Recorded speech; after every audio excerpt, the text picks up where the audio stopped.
down south, right here, right now. Dogs down south, we bark loud, we stand proud. Red and black all day long. This is where my heart belongs. Dogs down south. Greetings, everyone. Welcome to Dogs Down South. Hope you're having a great night tonight on this Tuesday. It is week 0 officially of college football. We are 11 days, but as I was talking to Fish earlier, if you're off work and you consider that being a done day for you, we're actually 10 days. But we have college football this weekend, and that's exciting. We're going to pick those games, so it'll definitely be a step in the right direction. Fish, how's it going tonight, man?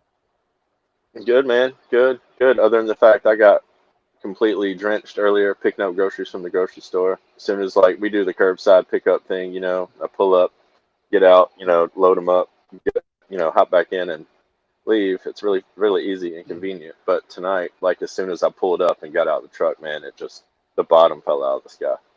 So inside of my truck, groceries, everything just soaked.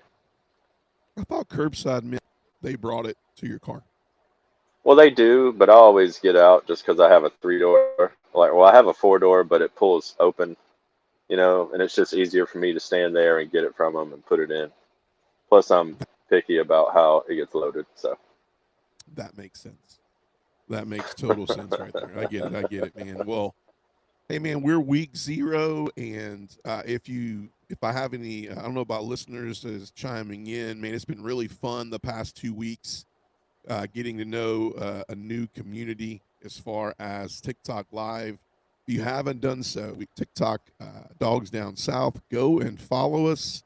We've gone live over there a couple of times. We're going to try to get Fish in there involved and Rich Man, who's not here tonight, but it's been fun getting to hang out with dog fans from all over, meet them, talk college football, talk top 25, talk SEC, and just finding reasons to kill time before the season starts. And so make sure you go and like and follow us on TikTok as well as Dogs Down South YouTube, Apple Podcasts, Spotify, Facebook, you name it, we have it.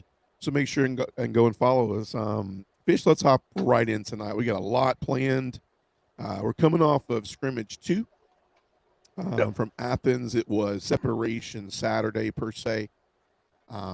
Thoughts? I mean, I know I dropped a video last week, but thoughts on what you're hearing coming out of scrimmage 2. What do you think some of the biggest news that hit your ears about scrimmage 2? Well, it was kind of nothing really mind-blowing or anything like that. Nothing super duper extravagant, but about what I figured. The offense stepped up, had a better day. I didn't hear the word drops nearly as much as I did last week.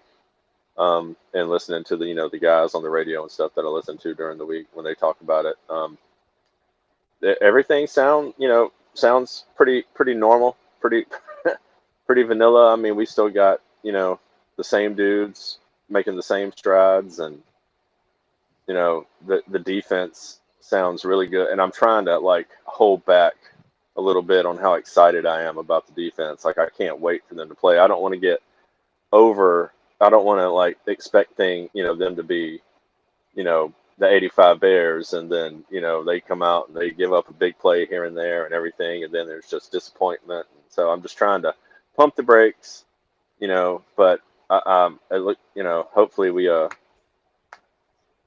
don't know, making good strides in the right direction. The freshman. Oh, I'm at a loss. What's his name? Zakai Helton, the offensive line, I'm really excited about. The offensive line's looking really good. Much improved over last year. Yeah. Yeah, man. I mean, I would say, and I posted a video on a little bit of a recap video that I have, but I would say biggest thing on each side of the ball that stood out for me was number one on the offensive side. I mean, Gunner didn't play a lot. Yeah. What does that tell you, right? Yeah, I mean, I would think if Kirby and this coaching staff was concerned about Gunner, I think he would be in there much more. Yep. I think they're at the point where it's we've been slinging it around all spring and all fall, and so 2 series, a lot of guys, a lot of the ones only got 2 series. KJ was holding his helmet a lot. Chris Cole got a few more series than normal, Raylan. But a lot of those ones, which we really didn't see it that way. I thought we would see a lot of 1s and 2s, to be honest with you, but we didn't. But I think the one big thing I saw was quarterbacks, right? I know everybody's like, well, what? Receivers, offensive line. I think you hit on offensive line, but Ryan Puglisi didn't have a good day, man. He had 3 picks. And going against that secondary, man, is, I mean, it's not easy, but then again, Ryan Montgomery stepped in there, and he led the 1s, 2s, and 3s all on touchdown drives. No quarterback besides Gunner. Hezekiah Millender, though, and the other backups, they all had interceptions. But I would say on the defensive side of the ball, the biggest takeaway was I really think they solidified the secondary. I think they know what they have. I think there's a lot of talent back there. It offers a lot of depth, but we're going to talk about, projected starting lineups for every piece of this puzzle. But I think that was one big thing that came out of separation Saturday. I think we separated who we think we will see. Although I think we will see a lot game 1 and 2. I think we separated who we'll see running out of on the field for the first series in 11 days. So I thought it would be cool before we hop into all that is, I know we heard the news a lot coming out of from the NCAA and the NFL. Number one, talking about, I think everybody's seen Todd Monken, who, why is this related to Georgia? Well, obviously, Todd Monken was the OC, for both national championships for Georgia, and then he went on to be the head coach of the Cleveland Browns. And they asked him in a presser about a tight end, Daquan, I forget his last name, and he was a guy that played for Ole Miss, and now Lane Kiffin is involved, and he's trying to lure him back to play college football, and players coming now, opening the door for players to come back. And at first the NCAA was like, look, undrafted, you can come back for your 5th year. And I thought that was incredibly nice, right? To be able to let some of these players come in and let's just be honest, they're going to make some money, right? But I guess what I'm trying to get to is like the biggest thing that I really hated about the scenario was Lane Kiffin. Do you think Todd Monken would just stand up there in front of media and lie? I mean, Lane Kiffin is saying, I don't know Todd Monken that well. I don't have his number. What does this say about Lane Kiffin, and what does this say about the NCAA? And, if this actually is allowed, like, where do we go from here? It's a slippery slope. And it seems like every time something stinks having to do with the SEC and college football, that Lane Kiffin is like right there. Like it seems like he's always at the center of the controversy. And I was watching him do a press conference earlier on Feinbaum, and he's just like every circumstance is different, blah blah blah. And that's not the point. And then he tries to say that the guy didn't know that the rule was in place, that meant that he couldn't come back or whatever. Like it was. What do you call it? Want of understanding or something like that. Like he had no idea that the rule was even a thing, that wasn't an option for him. Like they weren't told specifically that they can't. And that's where he's trying to like hang his hat. And like, that's the point in the case he's trying to make for this guy. And, every situation is different. Well, it doesn't matter what the situation is. Like there are rules, and there are rules in place for a reason. And, the judge who allowed him to be able to do it is a Louisiana judge, I heard. So why is it, that's the problem. It's going local to bend rules, because of the way everything's set up. And, I don't want college football to become the NFL, but, something like there's got to be something in place where like you can't just, I don't like this rule, so let's just go get a judge, throw some money at him, and then he'll make a verdict or a decision that in our favor. That's what it seems like. That's what it feels like. That's all you have to do, and that's why nobody has any respect for the rules or the NCAA, especially Lane Kiffin. I mean, look, I've said this a number of times. I respect Lane Kiffin as a play caller. I don't respect him as a coach. I don't respect him as a person. I don't think he's trustable. I think he's a Nope. snake in the grass. He I think is. he's going to bend the rules. I mean, he's showed that ever since he left USC. I mean, he's Yep. shown that. I mean, maybe, just maybe, there was a lifeline when he worked for Saban that helped him in some ways, maybe save his career, right? But Yeah. like the old saying, remember where you came from, man. Like, remember where Mhm. you came from. Nick Saban left because of some of these shenanigans, right? You The go to further LSU and away- you start drinking the water, you start drinking the coffee, the soup, whatever you want to call it, Yeah. and you start doing this mess, and it's like you look very, what's the word for it? You look very needy. Like, do you Yeah. need this? Like, is that what you need to do to go out and win a championship? And It's is it part of worth? his.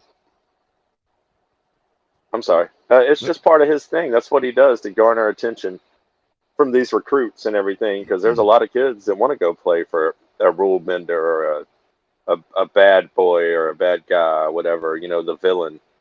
You know, there's a lot of people who like relish that role, and he knows that. Right. And that's his persona now. Like the further away from Saban he gets, the more into that version of himself he changes into. You know, the Mhm, further away he gets from the time he spent at Bama. No, it's sad. It's really sad. Yeah. I can't imagine, like, and then you have the audacity to spend 48 some odd million dollars on this roster and say we got some things we got to work on, right? You can't just expect us to go out here and win. You can't just expect us to go out here and do this, sir. You are grasping at every single straw you have to go and win. You're spending the money. You're paying coaches that are not even there anymore. You are paying players that are not even there anymore, from my understanding. And now you're combing the streets of the NFL, going, we'll take you back. At what cost? Right? Yep. At what cost? And I'll tell you this. He will leave if this all blows up on him at LSU. He will leave LSU for the NFL as quick. LSU fans, listen to me. He will leave you just like he left Ole Miss and go to Yep. the NFL, and you'll be stuck with this mess. And listen, repeat, you can't miss again, LSU. You got too much money out there. You are relying on too much stuff to miss on Lane Kiffin. So you better hope he doesn't screw you, because if so, you don't have the money left to go find anybody else. And I think it could set Fish. I think it could set LSU back 10 years. It could literally set them back 10 years if they miss on this one. So they got to be very, very careful, man. But let's bleed that into the rest of it. So then you look at players that affect Georgia, right? So Ja'Cory Thomas, there's been Dylan Bell rumors, Noah Thomas. When you look at those guys, I'll talk about Ja'Cory first. When Kirby's not really talking a lot about, when Ja'Cory's basically leaking things out that he may come back, but if he does, it will not be with Georgia. Now, first off, it sets the precedent against the NCAA, because the NCAA is saying you had to have been in the portal when you went in order to come back and go to another team. If not, you have to come back and go to the team that you were playing for. Yeah, well, Lane Kiffin is saying, well, he's playing for the Browns, right? He's not playing for Ole Miss. So stupid, right? My thing is, though, is Ja'Cory was obviously playing for Georgia, and Ja'Cory would come back to Georgia. But what does it say for how Kirby Smart feels about the secondary, for him to not be grasping at straws? I mean, if there was a team that was struggling in the area of secondary and safety, wouldn't they be like, come on back? Like, he would be at practice. He'd be on the practice field this week, right? What does that say about what Kirby Smart and his coaching staff thinks about this secondary this year? Well, I think they think what we all think, and what we all hope, is that we're good. Like, we've got two shutdown corners. We've got, an All-America, free safety. We have a couple of headhunters at strong safety, that are going to rotate. Actually, three, if you count, Jamarly Riddle's in there too. But Reek and Kyron Jones have been separating themselves. But and they're all playing good at such a high level, and they're there, and they see these guys, and nobody is better at probably evaluating DB talent like Kirby. So, because we've always got a strong secondary, it seems like. But yeah, they're super confident. Scale of 1 to 10, 11. Yeah, that's what it says to me. And I feel like these teams that are like, I mean, what does that say about LSU? I mean, from what I understand, like, why do you need to? If you feel good about what you have, there's nothing more than greed there, right? You just want it all. Don't Like, they you just have want like it a all. preseason, like Yeah. all SEC tight end, I think, or Yeah. something like that? Yeah, man. But $48-something million. Apparently, it only bought them the first starters on the depth chart. I mean, do you have any depth? I mean, like, what's the depth? Is it all non-scholarship players with no NIL deals? Like Yeah. what if you You get know, injured? And there's a lot of things that this says to me. It says that you don't have any depth, and maybe you're having to go out there and. I mean, this guy made $20,000 for the Browns already, right? Funny, he's going to Yeah. come back probably and make $1 million. I mean, at least, right? yeah. Maybe not $1 million. Yeah. Maybe I mean, but maybe quadruple. I don't 6 know what's digits a compared with tight $1 million. end go for these days. Who knows, man? Like, Obviously, what's in the the market NFL, value? I mean, pretty soon you're going to be able to make more money in college football as a younger player, or make a better bold decision about where you're going. Rather than just go in the NFL and be like, maybe it'll be the best move for me. I mean, that's the one good thing about NFL, I would say. So, but yeah, man, it's a joke. It's a real joke, and I think I mean, in my opinion, if you go to the NFL, go to the NFL.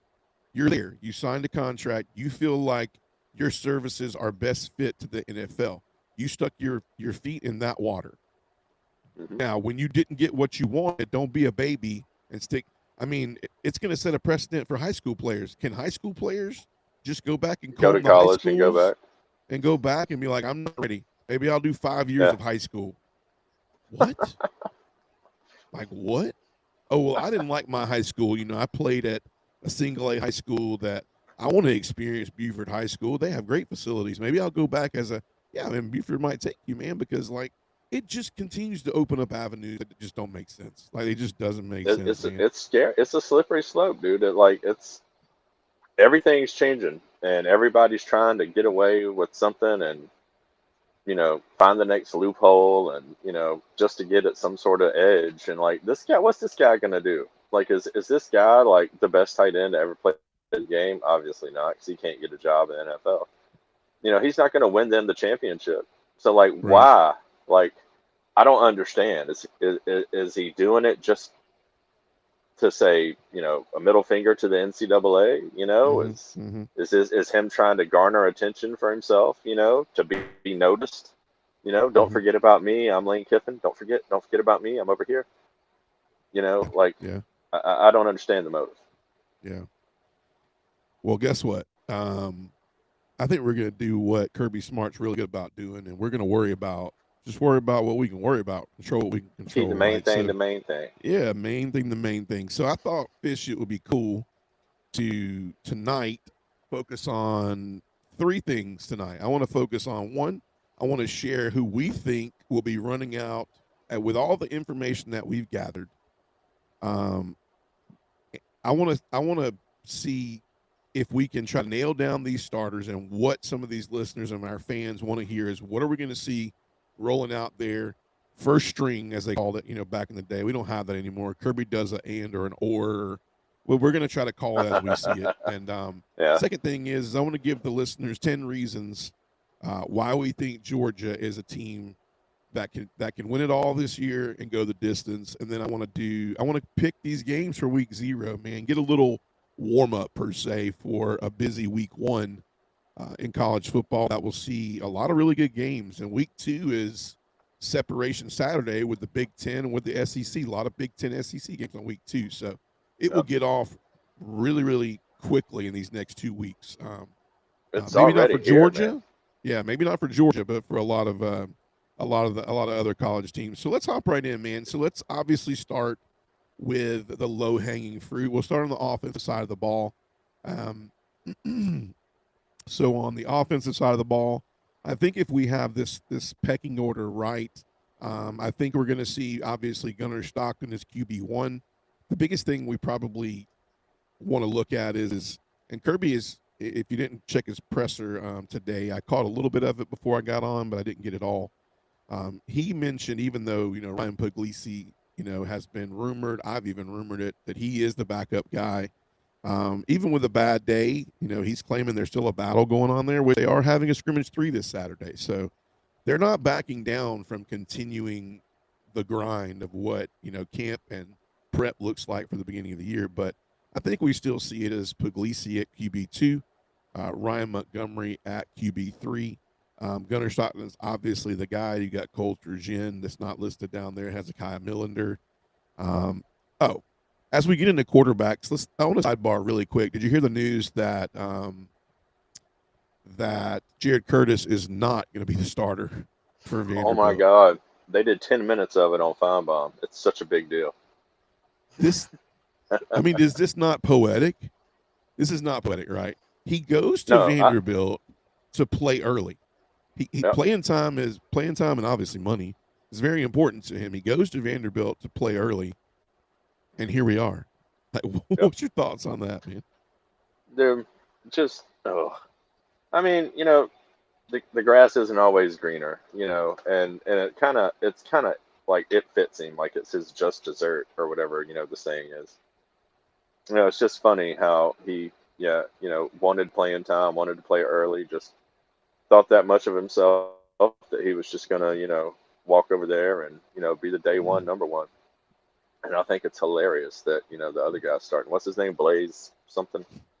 Blazevich, or I don't know. I don't. I mean, the only thing I can think is maybe they go, do we really want him running for his life?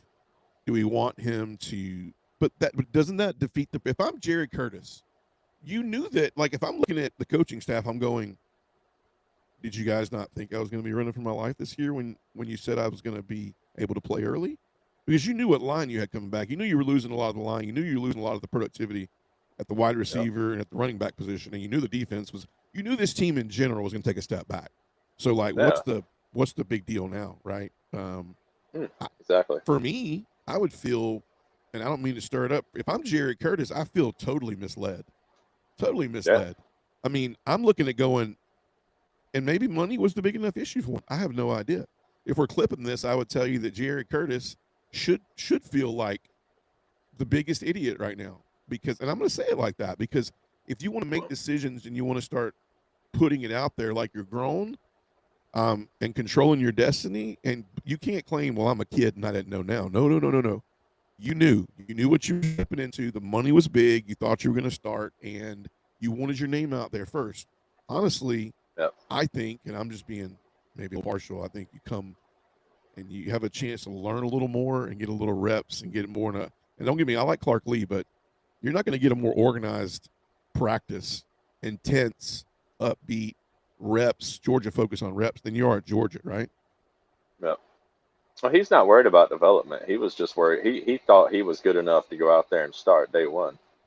And, what a wake-up call. Right. And it makes me, I respect Clark Lee for making that decision too, and not just caving because he's the next Diego or whatever you want to call it. Like, he stuck to his guns, and if the guy's actually not good enough to start, then he's not starting. But my thing is, you didn't say that when you tried to get him on campus. You tried to get him in. I mean, something had to be said. No. Somebody had to make some commits. I'm sure that he was promised something. Right. Pretty wild, man. Running backs. Yeah. I think this is probably where you see this depth chart, Kirby, that's like an and or, but we're going to call it 1 through 4. Funny because I have this a little bit weird, but I'll put it the right way. RB1, Nate Frazier. RB2 is probably going to be Chauncey Bowens. I think 3 will be Dwight Phillips Jr. I think 4 will be Bo Walker. You agree with this or disagree, Fish? I agree. What's the biggest thing the running back's got to do in this scenario to, like, to make this team the most effective this year. You know, we obviously don't want to be a team that, you know, if we can't pass the ball, like, you know, they got to put a lot in the box, and that's always fine. But if we can't make them pay for putting those people in the box, it really doesn't matter. Right? What's the biggest thing that these running backs can do for Georgia this year? Ball security. Hold on to the rock. Hold on to the rock. No turnovers. That's gonna be that's gonna help us and minimize the negative, the negative runs. You know, some of the guys are blessed and can, go lateral, really quick and make a few moves and, turn something into or turn nothing into something. But, staying on task and like hitting the gaps, that they're supposed to hit and, hitting them hard and falling forward. Yeah. Just cut down on the negative plays and ball security. Yeah. I like it. And, wide receiver, this is probably what everybody kind of wants to hear, right? I think wide receiver 1, or the X as we call it, Isaiah Canyon. And I think I'll say the X at wide receiver 2, you're going to see CJ Wiley. At the Z, wide receiver 1, London Humphreys, wide receiver 2, Talon Taylor. In the slot, wide receiver 1, Sokovia White-Helton. Here's the tricky one right here. Wide receiver 2, I think, is going to be Caden Prothro. I think as a freshman, he's going to be seeing a lot of snaps in a slot wide receiver formation. And then as we're going to hear in a little bit, Kirby's very pleased with the red zone stuff he's seeing. And a lot of it is because of the Elias Williams, the Caden Prothros, Lawson Lucky's a touchdown magnet, Jaden Riddell, who is doing some things. I mean, and the ability to run the football, we have looked very good at a very good defense in the red zone. And then obviously some names. I'm sorry, I have Dallas Dickerson out there, but some names like that you want to like also hear in the mix here that's come up is you've heard Craig Dandridge's name, you've heard Landon Raldon's name, you've heard who am I missing? I would say probably those are the other two names that come up a lot. Yeah, big time. I think these are kind of the consistent names that you're going to hear through all of that. But there's going to be some players that are able to go in there and step up. I know Thomas Blackshear's name has been mentioned a little bit. So interesting to see kind of how all this pans out. Now, same question for the wide receivers. What are the wide receivers going to have to do? And Kirby, I mean, I think this is the best way I've heard it said. Kirby doesn't need a superstar to come out of this wide receiver room. Kirby needs guys that can put it together and make things happen so that we can be balanced and we can be effective on the offensive side of the ball. So the defense can make sure and respect both sides. Correct? They need to be respected as to be balanced, right? But what's one of the biggest things they can do? Minimize drops. Like, got to catch the ball. Now, like I said, I didn't hear a lot about that this week, coming out of the scrimmage, which is good, which I thought I'd take it as, much improvement, because last week, a lot of people were talking about it. And this run good routes and be where you're supposed to be, got to help Gunner out as much as they possibly can. And definitely want to see some of them run blocking. I hope that that's something that they've all been working on, which I'm sure it is, because Kirby doesn't like receivers that aren't afraid to block. I know that for a fact. Right. Yeah, I agree, man. I totally agree. Tight ends. Now, this is definitely I think this is a situational type scenario. I think they have plays for each one of these guys. And the craziest thing is what I'm going to say at the end, but I think tight end 1, you're looking at Lawson Lucky. Tight end 2, Elias Williams. Tight end 3, Jaden Riddell. Tight end 4, Ethan Barbour. If I would have told you Ethan Barbour is going to be our 4th tight end, you would look and be like, who the heck you have at 1, 2, 3? Now, here's my thing at the end. Why couldn't Georgia line up Lucky, Williams, and Riddell at the same time? They both have all 3 very different skill sets to this team. And I'm hearing that Elias Williams is a lot more than a vertical threat this year. He's got very soft hands. He's run really good routes. He blocks well. He's always blocked. I mean, blocked well as a freshman. If you don't block, you don't hit the field for Georgia. So he hit the field. So obviously he was doing a great job in that area. Good job in that area. But can you imagine? Like, what does this make defenses choose to do with our tight end room? And what does this also make defensive note from everybody who's like, We got to get the wide receiver room right. We got to be able to do this, guys. We have the best tight end room in the country. They have all great hands. They have all different things they bring to this team. But what are you most excited about with this room, and what do you think needs to happen with this room to make us successful this year? I mean, you're right, dude. 32 personnel, 3 tight ends on the field at the same time. Heck, maybe even 4. You know, like something down there inside the 5, you know, or something like that. Like much like the wide receiver, the wideouts. They're going to be a lot. There's going to be a lot of rotating, and there's going to be a lot of different packages for different people. Because, like you said, all these guys are good.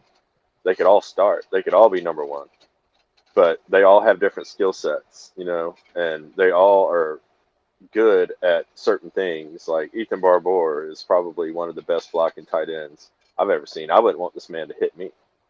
Like I wouldn't want him to come at me. And if I'm lining up opposite him, I know he's about to hit me. I'm going to feel some type of way about it. Yeah. Like Lawson Lucky, you're right. Touchdown magnet. He's a good red zone option. I mean, they all are. Like you could say the same thing about all these guys. And what a luxury, right? Like, you know, and I just hope it pans out. You know, I hope the offense, you know, has come up with a lot of ways to get a lot of different people the ball, because it's almost like, you know, we're a little spoiled. Like, who's going to get what? Like, is there enough ball to go around and keep everybody happy? Right. I will say this too. It just makes me want to look and go. It's almost like the hidden ball trick, right? We show you this over here, and everybody's like, wide receivers. What are our wide receivers going to do? ESPN's like, can you imagine?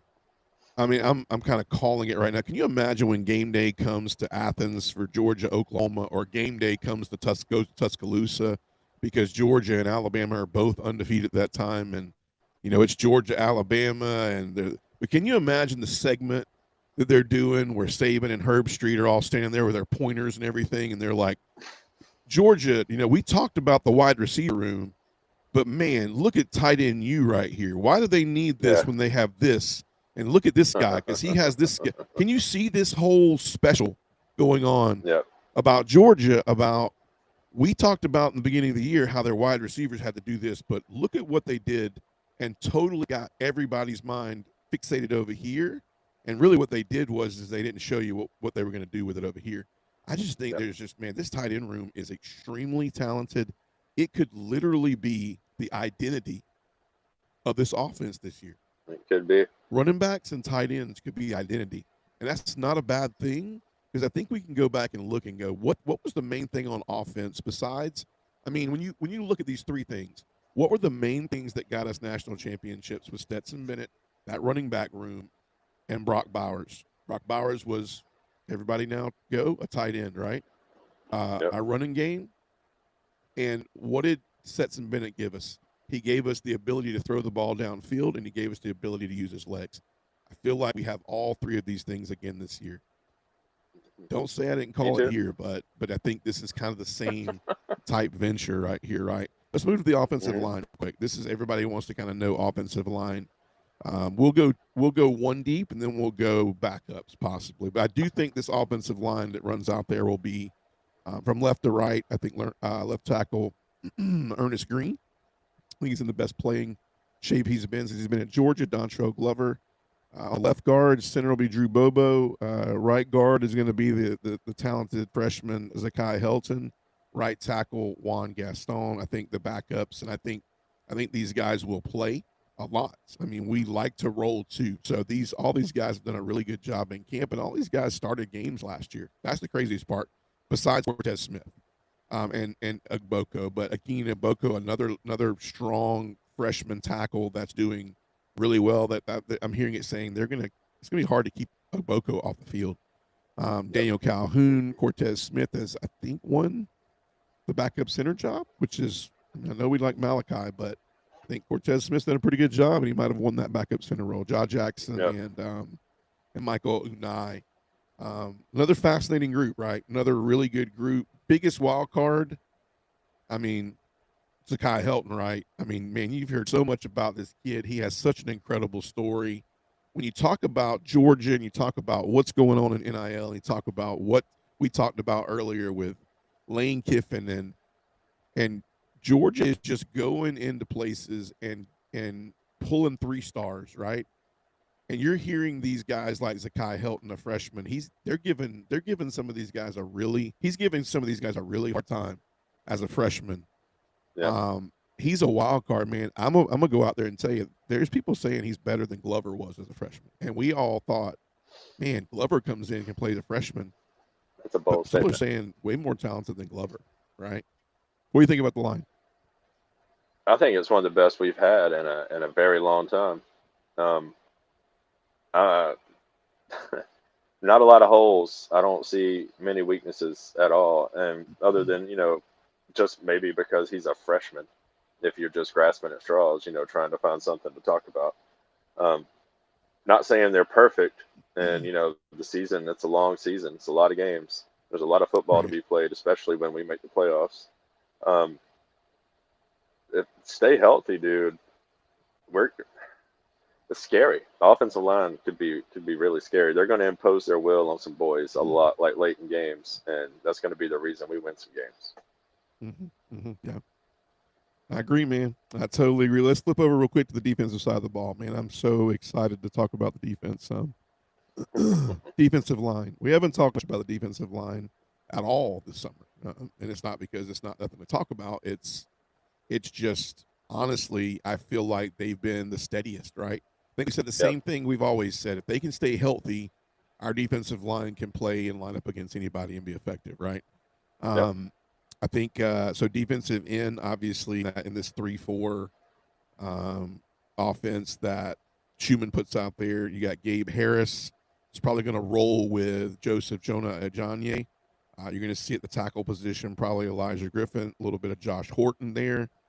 Nose tackle, you're probably looking at Xavier McLeod, Jordan Hall, somewhere in that rotation right there. But we roll constantly, right? So you could see a mixture of those 6. I think Yeah. obviously, Damio Boko is in that mix. JJ Hahn. I mean, dude, Nazir Johnson. This is a really, really. I've even seen and heard that Isaiah Gibson, the talented 5-star who came from Warner Robins, who lined up a little bit more at outside linebacker. He put on some weight last year.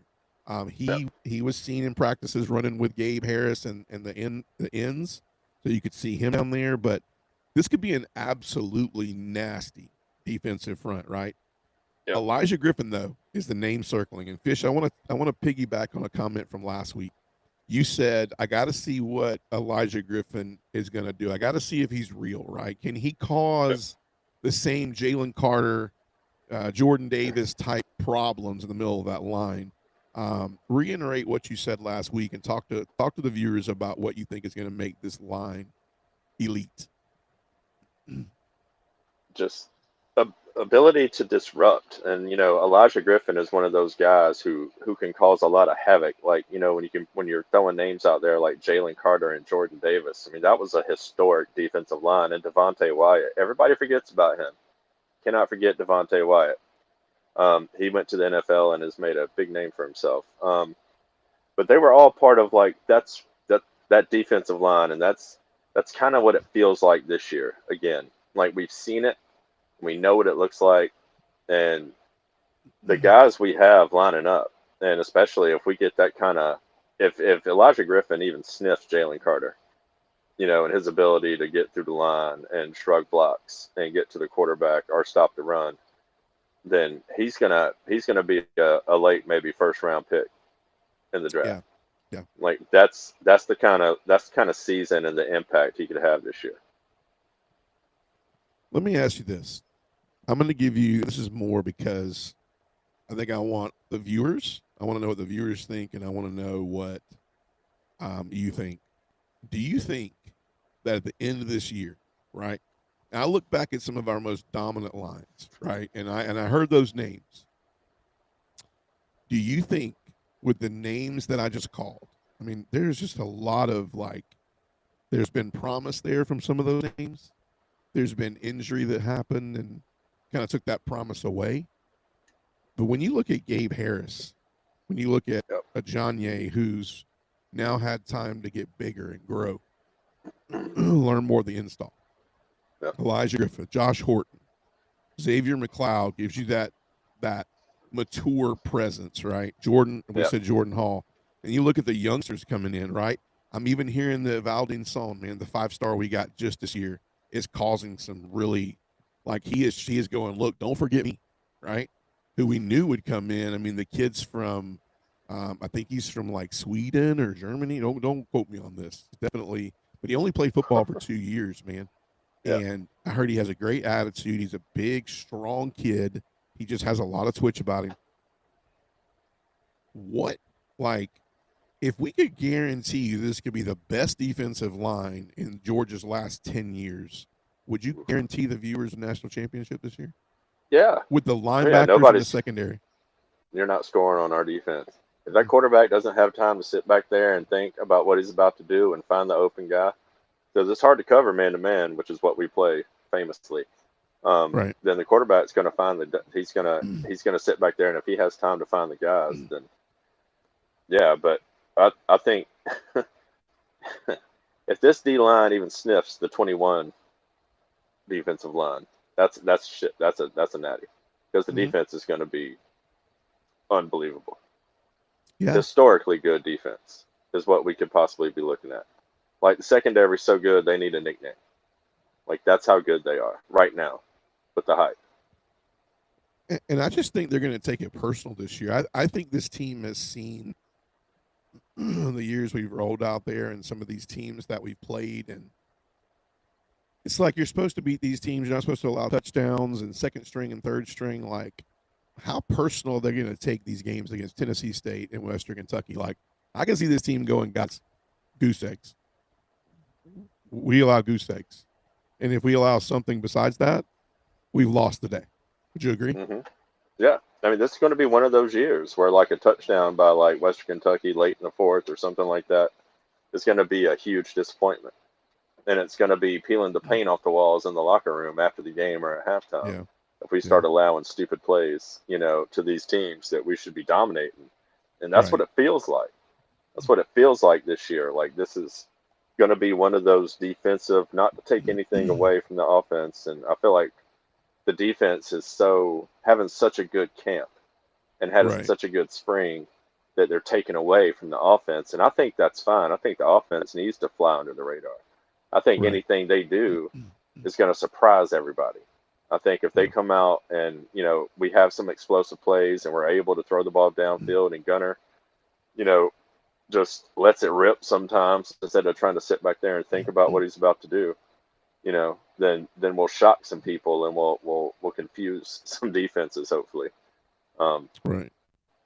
But yeah, it's gonna be interesting, man. I just think it's something to be studied. Is if this defensive line can be disruptive, man. If we can just cause absolute chaos to let these linebackers run free, it's going to be special, man.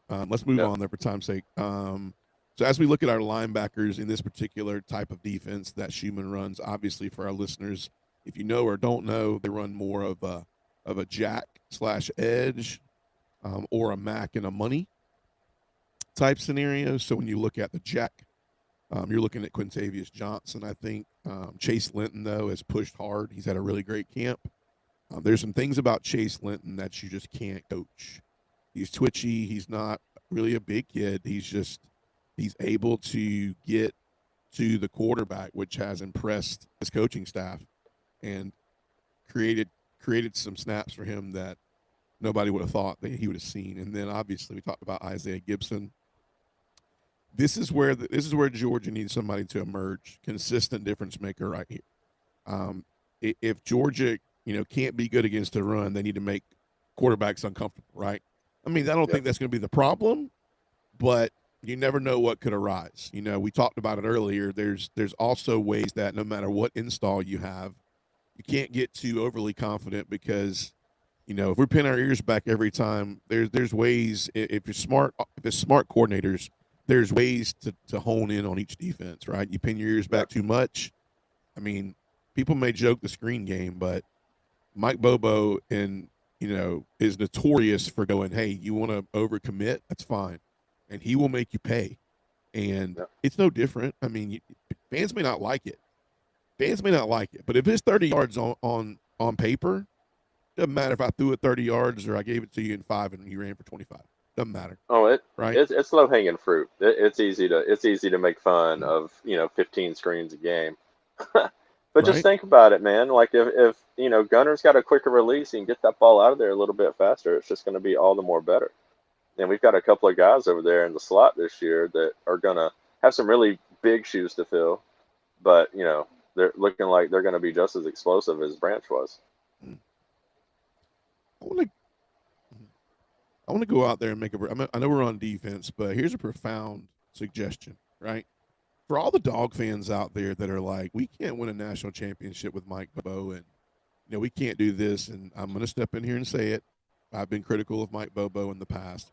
The reason I've been more critical about Mike Bobo is because it was almost like weird to know like the why behind it. Like, what's in his head and what's he thinking. And I think we had just seen a different way that Todd Monken was able to get the ball to the playmakers. And I think Mike Bobo said, look, I can't come in and be the same guy. It's kind of like, I love how they look and they go, Ole Miss, for instance. I don't mean to sidetrack so quickly, but Ole Miss, for instance, they're like this John Parker, whatever guy's name, right? The new OC. Pete Golding is like, nothing's changing. Nothing's changing. Like, we're coming in, we're running the same offense. It's going to say, that's not true. Not true at all. Change a little bit. There's no Lane Kiffin there. There's no Lane Kiffin. There's no Charlie Weiss Jr. Yep. Like, you can come in with the same spaghetti and the same meat and the same noodles and cook it different and not have the same spaghetti. Period. Yep. I mean, there's just things you're not going to do in that scenario. Now, fast forward to Mike Bobo. He's going to come in, and yes, I'm sure they sat there, and why do you think Mike Bobo is sitting over the shoulder of Todd Monken? Because, like, look, man, number one, if nothing pans out, if I have to go, if I move on and hang here for a little while and go to the NFL, Mike Bobo comes in. It's like, yeah, we want you here. We want you to continue to figure out how Todd Monken makes this offense successful. But they want him to mix it in with what makes Bobo so successful as an offensive play caller. There's a reason why Mike Bobo is a top 10 play caller in college football. Top 10 play caller in college football. Top 10%. More than that. Top 7% in college football. But for our viewers, right? Why in the world would you be concerned so much about how he gets it done just because he's not getting it done the same way Todd Monken did, right? And everybody's like, we're not going to raise Natty. We're not going to raise national championship trophy with Mike Bobo. What would you say to viewers about that? I mean, and I know we've both been a little bit down on Bobo sometimes, but what would you say to viewers about that? How many teams have won 2 national championships in the past 5 years? 2 out of the last 5 seasons. None. How many teams can say that? None. Much less back-to-back. So it's just like DeBoer coming in to Bama. Like, their fans are expecting, like, no drop-off whatsoever. Straight natty, or deep playoff run every year, 11, 12 wins every season. He's not going to do that. Right. Like Bobo, and I don't mean to say that Bobo is not Todd Monken. He's Mike Bobo. Right. And he's going to do it a different way. He's going to do it his way. And like, it's hard to get to that every year. Now, we've won back-to-back SEC titles. We've lost in the first round, back-to-back playoff games. But that's not Bobo's fault. I mean, he's on the team. He has something to do with it. But it's not his play calling that lost us those games. And it damn sure wasn't the reason we lost last year. Right. Like Trinidad Chambliss was the reason we lost that game last year. And that's all there is to it. Yeah. I mean, that's not Bobo's fault. So chill out. And I have been a Bobo hater. Right. I am one of the king Bobo haters. I was a Stetson Bennett hater. And boy, did he show me. Right. Yeah. So I'm thinking this year, just pump the brakes, hold on, be patient. We'll see what happens. No, I agree. So Mac, we're looking probably at Justin Williams, the money, Raylan Wilson, obviously that rotation. You're looking at Chris Cole, Zayden Walker, AJ Crua. We roll at least 4 or 5 deep in that area. So, however that all comes together, I think we'll be fine. A lot we probably want to say about that, but the only thing I would tell you is, in Chris Cole this year, we trust. I mean, he's an animal. He looks really good in a football uniform. I said it in earlier podcasts. When you scan the field, you just go, who is that? Right? He just catches you. Who is that? Right? But let me ask you this. If Cole becomes a dominant pass rusher from the linebacker position and Elijah Griffith causes as much chaos as he's supposed to, right? Georgia's defense gets another dimension, right? It gets into that conversation we talked about earlier about can you guarantee like a national championship? I mean, things can happen, don't get me wrong, but we've seen an abysmal offense that sometimes happen with Oklahoma and a really, really good defense at Oklahoma make the playoffs and have the opportunity to win a natty. I would answer that question. Yeah, the dimensions are limitless into what this defense can do this year, especially when we're going to talk about this next group. I mentioned this on a video a couple days ago, but I think we're pretty much locked in here. I think CB1, quarterback 2 are pretty much locks. Ellis Robinson, DeMello Jones. When you look at the backups, I mean, they've had just as much time. Braylon Conley, Gentry Williams, Jonte Gilbert had a really good camp, man. Jonte Gilbert looks really good. A lot of young talent here, right? But also a lot of game talent. Braylon Conley and Gentry Williams give you SEC experience coming in here. The question isn't whether these guys have talent. It's whether they can hold up, in this SEC elite passing. And there's a lot of great quarterbacks in the SEC this year, right? And at the safety position, I think you got KJ on one side, and I've moved around on this a lot, but I do think that I really feel good about Kyron Jones. I think Kyron Jones is going to run to that field opposite of KJ. He's earned it. He's done some really good things. I mean, obviously, Jamarly Riddle, he's looked great. This is not from a lack of these guys looking good. It's just that Kyron Jones has looked different, man. He's just looked different. Zion Branch, he's a good ball player. Zion got picked on a little bit that Ole Miss game last year. And then, Rashawn Dinkins, these guys are going to all add depth and minutes. Now, the one name I will get into, because a lot of this, I've had questions asked about this, is, at the star position, I think you're going to see Khalil Barnes, the Clemson transfer. But one thing I will tell you is the reason why all Clemson fans are down on Khalil Barnes is because they said he couldn't tackle and he didn't like to stick his head in there, right? I can tell you this. If Khalil Barnes is going to start at the star position, Georgia trusts that he's going to stick his head in there. You can't tackle and you can't run and you can't tackle during the run and stick your head in there. You're not going to play at Georgia. But what I will tell you that he offers to Georgia that caused some issues last year is I heard the guy can flat out cover. He can flat out cover, and that's why they're like, hey, man, when you come in here, if you can stick your head in there and you can tackle and you can stop the run, we know where you're going to be as far as the pass is concerned. What is your strengths, and what do you think is most jumps out to you about this secondary? What doesn't? This is our deepest group. That's hard to say because our linebackers are deep too, and the D line is deep. But I think this is definitely our deepest group easily, and I think Dink is going to is going to run out of the tunnel. I think he's going to start. I'm hearing that he's Kyron Jones has had a great camp, and he's definitely going to stick his head in there, and he's definitely going to Kadali out some people. And I hear that he's actually been doing that a lot in the scrimmages. That he's been just cracking skulls, which is great because I love that. I love a hard hitting safety. Cam Chancellor, one of my favorite players, part of the Legion of Boom. Not much else to say, dude. Ellis Robinson is Ellis Robinson. You know what you're getting with that. DeMello, you know what you're getting there. KJ, and I guess if there was to be a question mark, it would be the starting, strong safety. Yeah. But other than that, I don't know, man. I'm sitting here trying to find stuff to say, and there's just really not that much to say. Yeah. Well, I'll tell you, we got some people in the chat tonight. I think we had a question in the chat about the concern of the cornerback height. I've heard this same thing. This is one thing that I will say that may stick out a little bit. Really good question.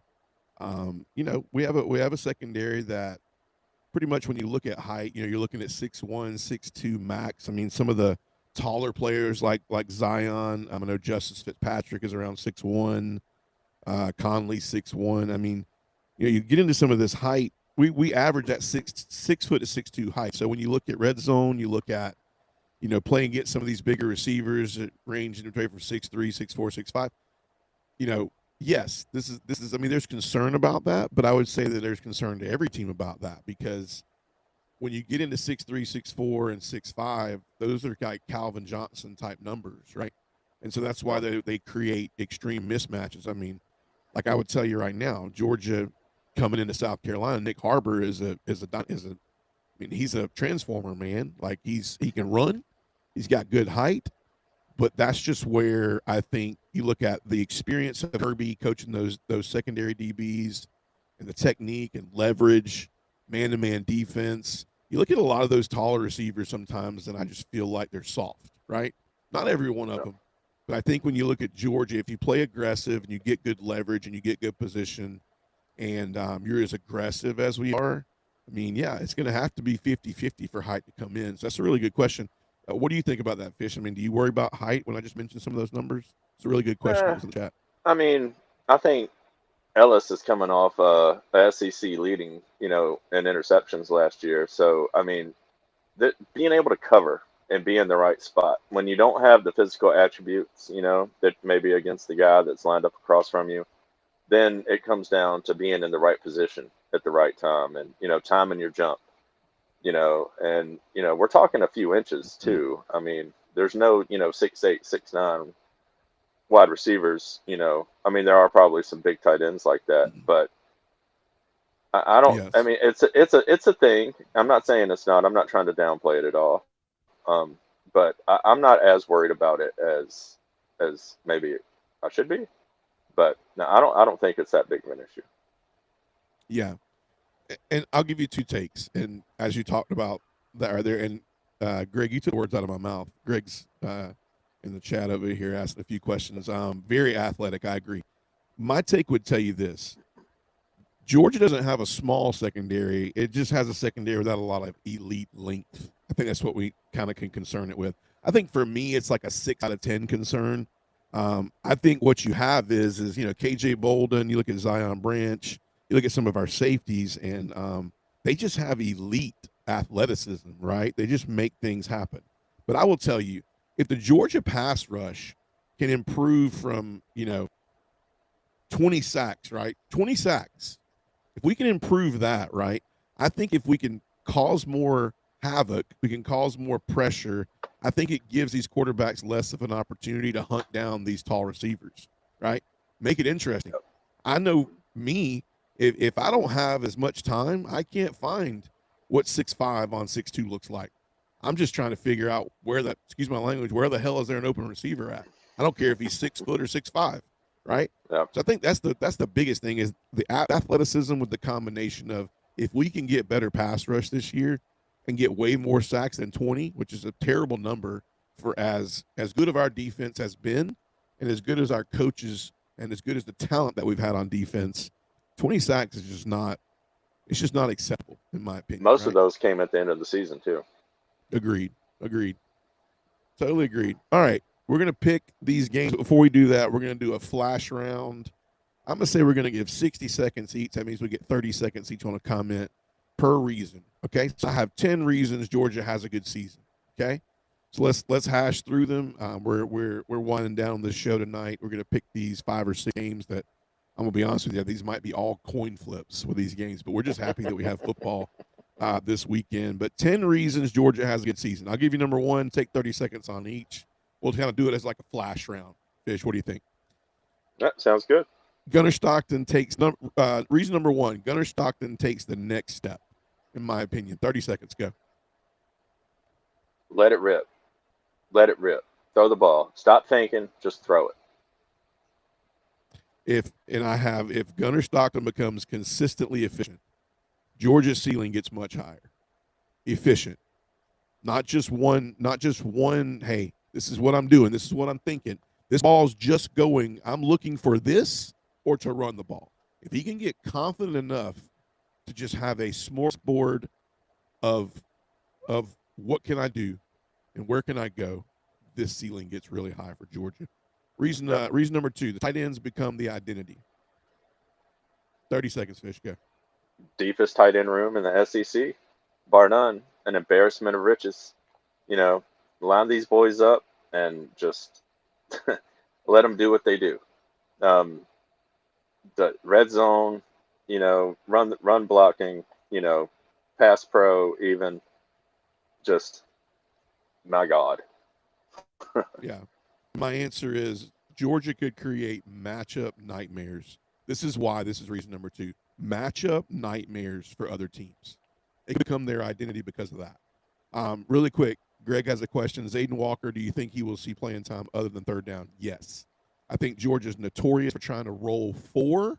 And I think that's Justin Williams. I think that's Raylan Wilson, Chris Cole. I think that's Zayden Walker. I think Zayden Walker has played himself into a more rollable situation. Yeah, he's from Sly. Yeah, man, of course. Zayden Walker, I mentioned Zayden Walker this year. He looks bigger. He looks more physical. He's a guy that you got to comb the land, and he kind of goes, you kind of go, who is that, right? So I totally agree. Reason number 3, offensive line stays healthy. Woo-hoo-hoo. If Georgia is going to have a good season, this offensive line stays healthy. Go Fish. Yeah, and it all comes down to the injury prone guys. Two of the biggest names on the O line, the center and the left tackle, Green and Bobo. They got to stay healthy. Like, you're right. You can't have, like, all the talent in the world means nothing if you're just, rolling new, like, having to replace them. If they're not out there and then they're not able to play, then what's the point? So right. they got to stay healthy. Exactly. I agree. Absolutely critical. Talent doesn't matter if you're constantly replacing starters, right? I mean, continuity, playing together. I mean, you get to a point where to win the Natty at the end of the year, you have to be healthy and hot. You got to be healthy and hot, period. And so this is why this is an unbelievable reason. Like, it's absolute must to be healthy on the offensive line. Number 4, the running game returns. Now, I say returns, but my thing is like, can we line up and win the way we want to win, not just being creative? I don't want to have to, I mentioned this to Alabama fans the other night on TikTok, which I love talking to all SEC fans, but Nick Saban would be cringing. He was cringing when they would line up, Brian Grubb would line up on 3rd and 1 and have to throw the ball out to a wide receiver offensive tackle lined up in a creative formation to get 1 yard. I think Georgia has to be consistent with the ability to run the football this year. What about you, Fish? Yeah, it's going to take a lot of pressure off of Gunnar, and it's going to allow him to not feel like he has to be the man. He doesn't need to be the man. He needs to be efficient, and he needs to, be, not turn the ball over and, not take sacks, not, do things unnecessarily, and, not be afraid to throw the ball. But the run game being dominant is what we love. That's what we like as Georgia fans. That's what we're used to. That, goes back all the way to the 80s. Yep. Herschel, Lars Tate, Tim Worley, Garrison Hirsch, Rodney Hampton. I mean, just, we want to be dominant. And I don't know if we have one of those guys in the backfield this season, but we've got a group of guys that can be that reliable and that dominant. Yeah. Yeah, man. No, 100%.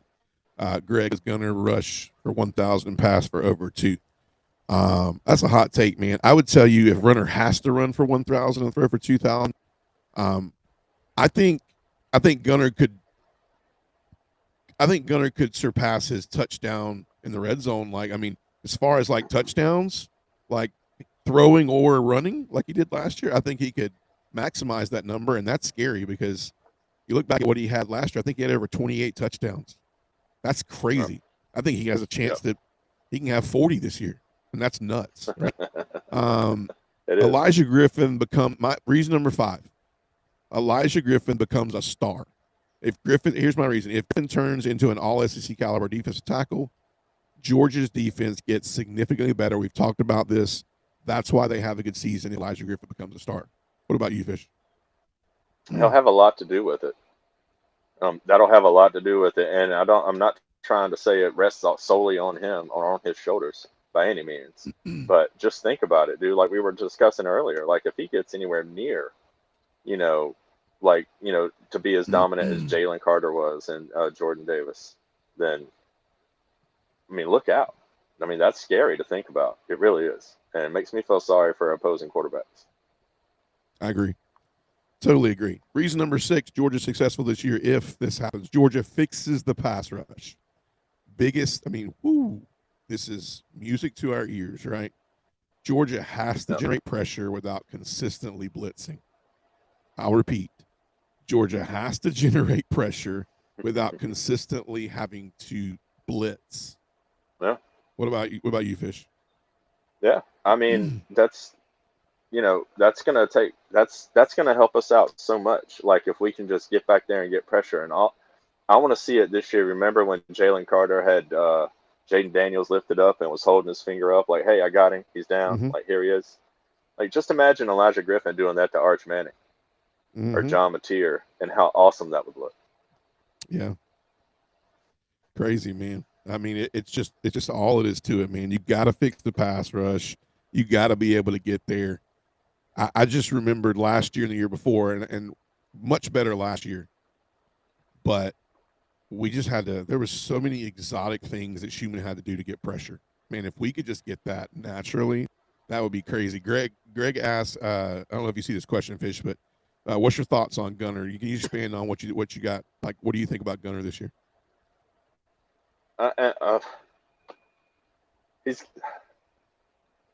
It's tricky because he needed to make some improvements in a few areas, and that release has got to be quicker.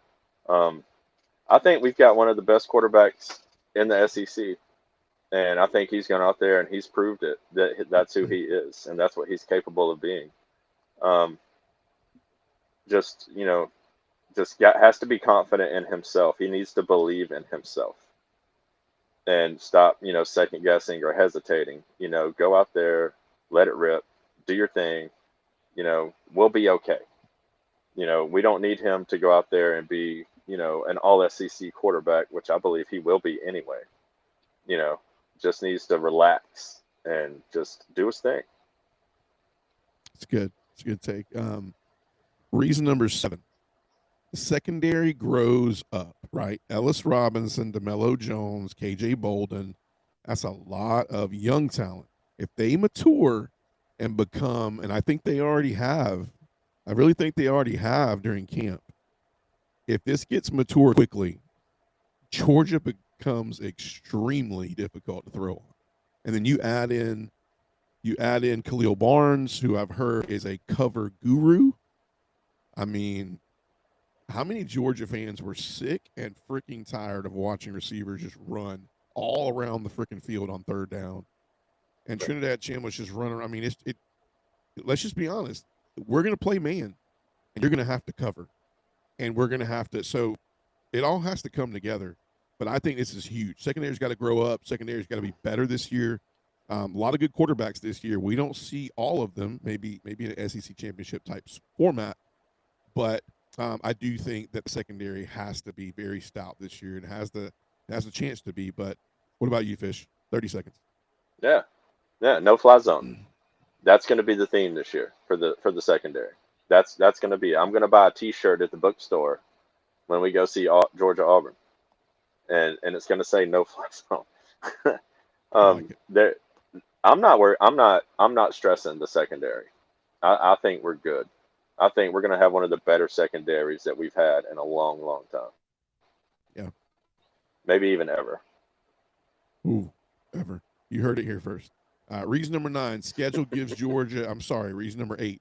Kirby Smart is still Kirby Smart. Now, why do I have this in here? Right, Kirby Smart cannot lose the edge. Right, I think Schumann has a lot to. I think Schumann had a year of growth this year. Right, I think he heard his name called out. He had to come out of his comfort zone, and I know that you say we don't read social media, but yeah, they do. They hear. They got kids. They got wives. Yep. I think he heard his name. I think he heard some fans. And I think he's going to come out this year and be more of a defense. Oh, man, what's the word for it? Just be an elite situational defensive coordinator so that Kirby can in turn make the right decisions as an overall coach, because you're going to see Pete Golding be challenged this year. And granted, Kirby's got years on Pete Golding as far as the head coach. But I just think if Kirby stays Kirby and he doesn't have to dip too far into the offense or dip too far into the defense and can be the head coach, that's in those years, that's why we won the national championship. Because he tends to have to feel like he puts more work into one side of the ball and has to be more involved in one side of the ball in a game type scenario. What do you think, Fish? Yeah, I agree. I mean, trust the man. I don't think he's lost his edge at all. You know, he knows what he's doing, and if by now you don't realize that, then I don't know what to tell you. Schumann, yeah, I think you're right. You know, I think he grew up a lot last year. I think the last year was a learning experience. Not that he wasn't already an elite defensive coordinator, who I'm surprised is still our defensive coordinator. I'm really shocked that he's not a head coach somewhere by now. Right. So I think he's good enough to do that if he wanted to do it. Maybe he doesn't. Maybe he wants to be a DC. You know, maybe he likes the setup we got going on. Maybe he, you know, because I don't think Bobo aspires to go be a head coach again somewhere. I think he's at a point in his life where he just wants to do his thing and just worry about his thing. And I think Kirby is lucky to have two coordinators that are established like that. Yeah, I agree. Reading the comments a little bit, Greg's got 9-1. I think the SEC will stand. Only thing I would say is there's only 9 games. I'm thinking you're tracking 8-1. I agree. I mean, I want to make sense, right? I think this is a 9-game SEC schedule. I think it's going to be hard to go undefeated. Just think it is for every SEC team, right? I think the ceiling's 12-0 this year, but I do think the floor is 10-2, and I think we somewhere in that 11-1 mark. But Fish, shout out to your nephew's in here, so he says hello. Awesome. Yeah, man. We have the best coach in the game, Greg. Hands down, yeah, Greg. I agree. And that's non-biased, man. Kirby Smart is like ain't many like him, man. Like you can't blend you balance like a Nick Saban with. He kind of combines 2 or 3 coaches together, right? And man, I can't wait till next week because it's game week, right? So we're going to obviously focus on a little bit. I mean, we're not going to be talking a lot about Tennessee State, but what we are going to do next week, Fish, is we're going to talk a little bit about the history and the things that give us all the feels of Georgia football, and you know what a game day experience looks like, because it's just something cool to talk about in the beginning of the season. It's just different, man. And I'm not even talking about. I mean, I know we're biased, but it's just different, man. It's different, and I think it's worthy before the season starts to talk a little bit about the history. But number 9, Georgia. The schedule gives Georgia a chance, right? I think this is huge, right? Schedule includes Tennessee State, Western Kentucky, Arkansas. But when you hit this line of, to say this is an easier schedule than some have drawn, I mean, you look at Oklahoma. When you say that, and we have Oklahoma, Alabama, Ole Miss, and then you mix in going to South Carolina late. So is South Carolina, is Shane Beamer still the coach there? And if he is, I think that means they're doing well. So it's a hard game, right? And then Missouri, is Ahmad Hardy. I heard Ahmad Hardy is going to be held out the first 2 games. Georgia, Florida is in Atlanta. That's going to be a weird scenario. Auburn comes in with, this is not as easy on paper as you think. However, it's easier than some of the people have that could really be. But what do you feel about the schedule? How do you feel like this helps, as far as a good season is concerned? I don't know if our schedule gives us a chance. Like anybody who's looking by Florida and saying that that's a cakewalk, that's a dub. I mean, I am because I'm a Georgia fan, and I think 11-1. That's what we're gonna do. There's only one game that I'm worried about, and that's Ole Miss because it's a road game. Um, but that Georgia Florida game is gonna be it's gonna be tough. Right. If you don't think that Summerall, right? That's the coach, the new Florida coach, right? It Yeah, isn't, John Summer. gonna coach his tail off trying to make a splash. And what better Right. way for him to make a splash than do something Napier hasn't been able to do? Or the coach maybe even Mhm. before Napier. I don't think we've lost to Florida in a good while. Mhm. I'm not sure exactly how long it's been, but it's been a minute. Mhm. Um, it's almost like Georgia, in the '90s losing to Spurrier every year. The tables have turned, and I love it. Yeah. Um, Yeah. but our schedule is not a cakewalk. Like we're gonna have to be on top of our game every game. Yeah. I totally agree, man. Totally agree. Number 10 to finalize it out. This team is hungry. It's hungry. Might be the biggest one. I think Georgia has been winning SEC championships. I think the postseason hasn't ended the way Kirby Smart wants it to. I think this team has something to prove, and I think that makes us very dangerous. That's about all I got about that one. What do you say, Fish? Yeah, I think after the way the last two seasons have gone, almost identical postseasons. Yeah. Gunner, month off, Louisiana, Sugar Bowl, loss. Like Yeah. it hurts, and I don't think that's I don't think that's this team's identity. I don't think that's this team's like path. I think things are going to happen. It's going to work out, and we're going to be good. We're going to be okay. 'Cause you're right. This team is super hungry, especially the guys that have been here for the past 2 years. Who this is year three at least with the team. Right. We've got a much more mature team. And we've got some full blown leaders on the team. Our leadership this year is going to be much improved from last year. Love it. All right, Fish. Official week 0 pick 'em. We get to I mean, this kind of gives us a warm up to next week, right? It's gonna be a great week next week, man. And this is the last Saturday to not have Georgia football until Oh the my off God! week. Yep. Notable games that we're not gonna pick. But this will probably be the first and last time you're gonna call out on Dogs Down South as far as a pick. So hope you enjoy it. Mercyhurst at Youngstown State. These are games that are happening the week of August 27th, which is week 0 this week. Yep. You got Maine at Towson. You have let's see here. You got Stony Brook at Delaware State. You got Lafayette at Georgetown. You have Houston Christian at Southeastern Louisiana.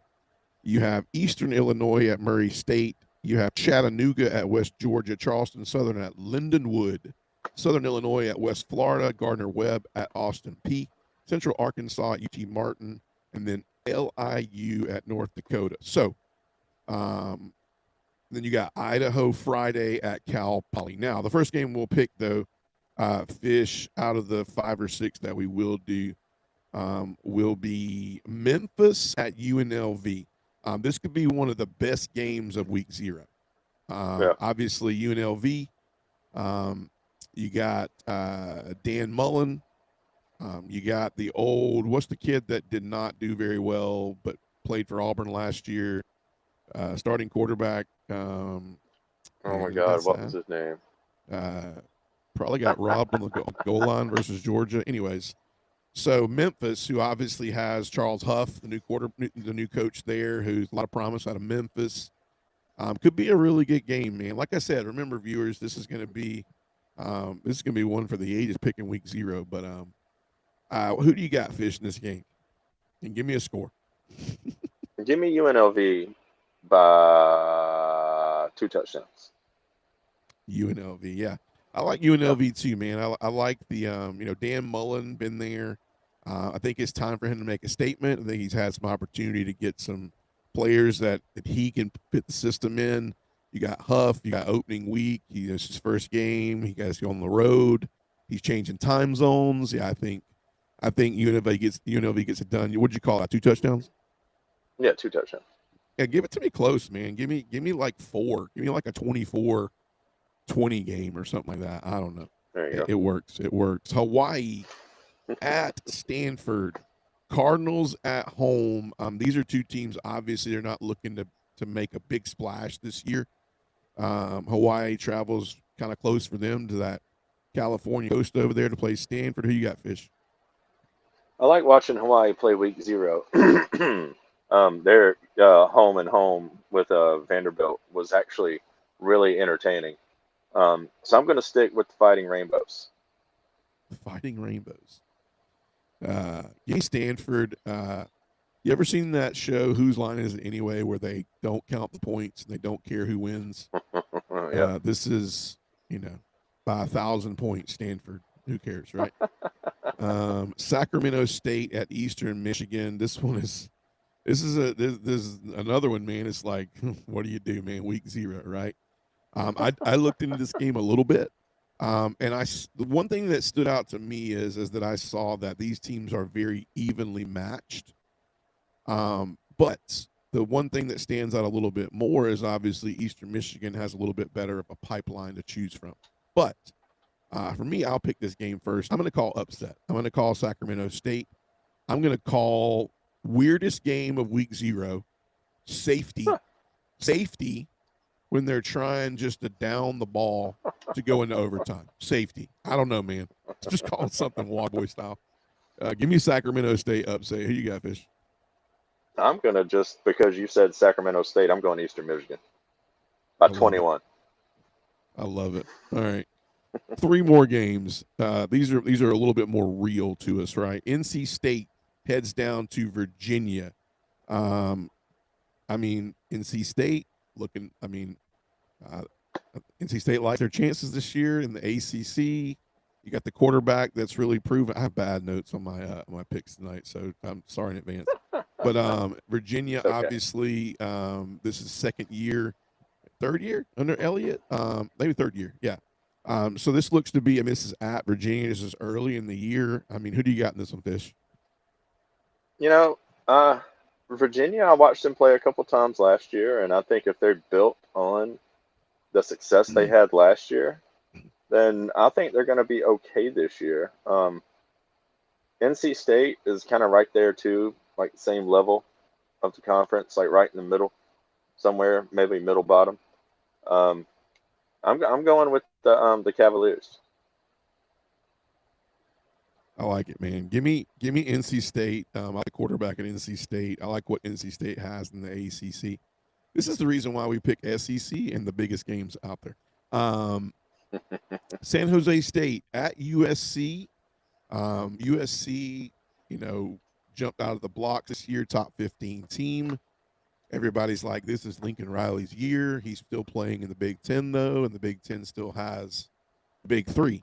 And I'm not including them in the Big 3. But I want to know, Fish, who you think is going to win this game? Give me USC, but it's closer than you think it would be. Okay. I like it. I like USC, and I like, Miava, speed. I think USC wins, but then let's just feel like that wonky. Where's that wonky week 0 game? I know which one it might be, but it might be this one. You might be right. You 100% could be right on this one. Last 2, New Mexico State at Florida State.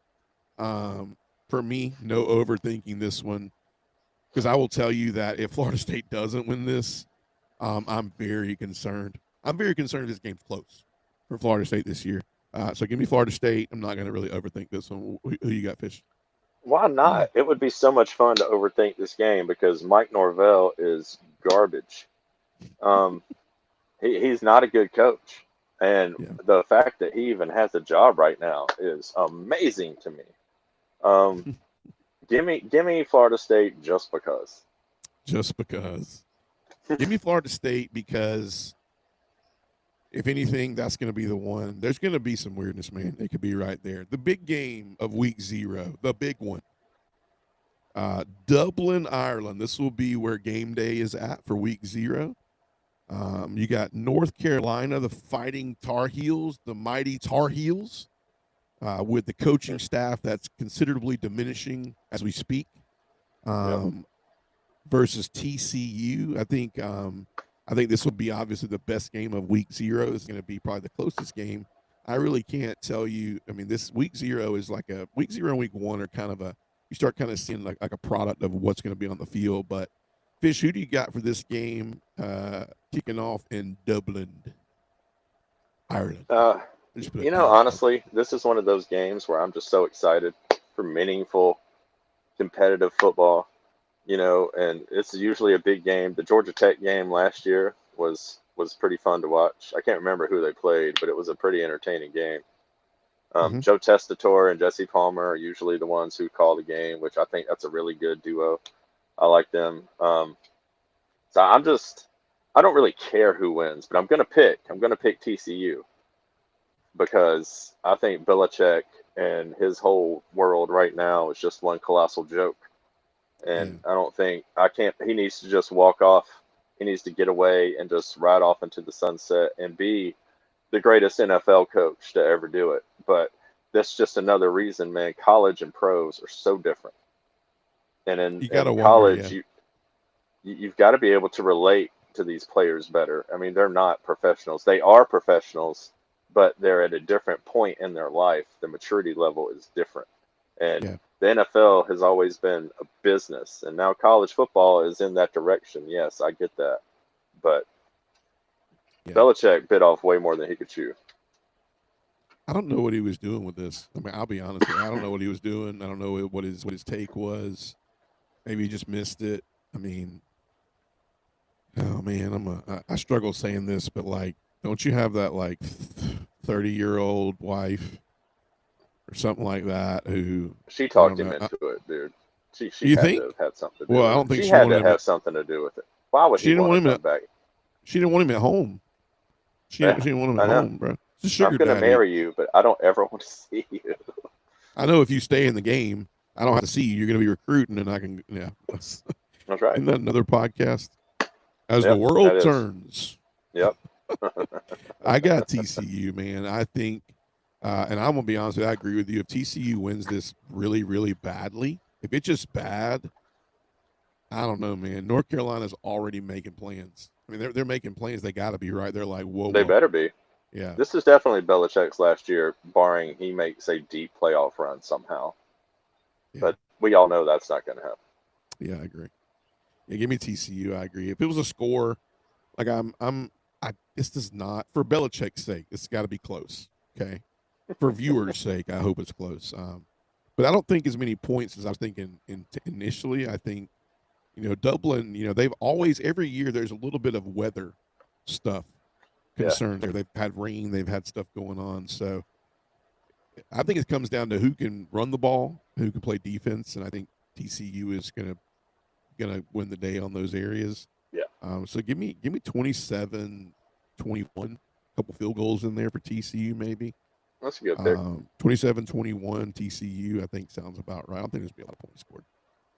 But hey man, Fish, it's been fun, man. This is the last week we'll do besides the bye week before Georgia will not be playing. And if you're joining the night consistently, usually on nights like this, we're talking. Usually I'll do most of the time first in the week. If I'm blessed to have Fish or Rich Man with me, we will do like a recap show on a Monday or Tuesday, and then usually can consistently find us on a Wednesday or Thursday night doing our preview of the game that week, as well as we pick all the games in the SEC, as well as if we dabble out there in a couple of games that might be interesting in other conferences.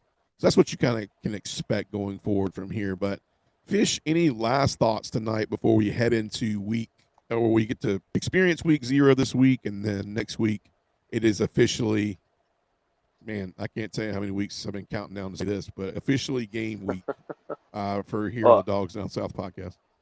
I am super excited, and I can't wait. I can smell the grass, like we always say, like it's right around the corner. I'm just hyped for this weekend, much less, Georgia, Tennessee State next week. But I want to say we haven't mentioned yet, but R.I.P. to Dolly Parton. Yeah, I feel like we would be overlooking something huge if we didn't say something about it. Yeah. It's a huge, huge, huge loss, and she Yeah. will be greatly missed. Yeah, rest in peace, Dolly, man. I agree. That's a pretty good final word, man. I was gonna say zippers again for 3 weeks in a row, but Zippers. I'll keep it. My bad. I'll keep it a buck, My bro. bad. And yeah, rest in peace, Dolly, man. What a icon, man. She was such a caring man, such a giving person. Just, I mean, man, that's a tough one. I saw it earlier today too, man. And so yeah, I don't have any Dolly. I'd play some Dolly right now if I had something queued up. You should have told me, man. I had something queued up, but. Yeah, Fish, some 9 to 5 right now would be great. working nuts. I can't even sing it, bro. But anyways, man, always a pleasure, Fish. This has been a really good week. Yep. I think as dog fans that listen to this show, I think we're ready, man. We got 10 reasons why we're going to be successful this year. We got a good feeling this is what you're going to see rolling out there, barring any last minute just craziness. So we're prepared next week to go through a little bit of history. We'll get the blood stirring next week. We'll talk history. We'll talk, some of the things we like from a game day experience, and things of that nature. And then we'll talk a little bit Tennessee State. We'll talk a little bit really about the first 3 games all in all. And then we'll pick all these SEC games for the first week. And probably one of the biggest games we're going to pick besides Georgia is going to be the LSU Clemson game. So it's going to be a fun week, man. It's going to be a fun week. So hope you guys have a great week 0. Hope you have a fun time this weekend catching some of the games. As long as there's football helmets and scores in there, it's going to be a good weekend. So for myself, for Fish, for Rich Man who wasn't with us tonight, you guys have a great rest of the week. Looking forward to week 1. And as always on Dogs Down South, go Dogs. Go Dogs.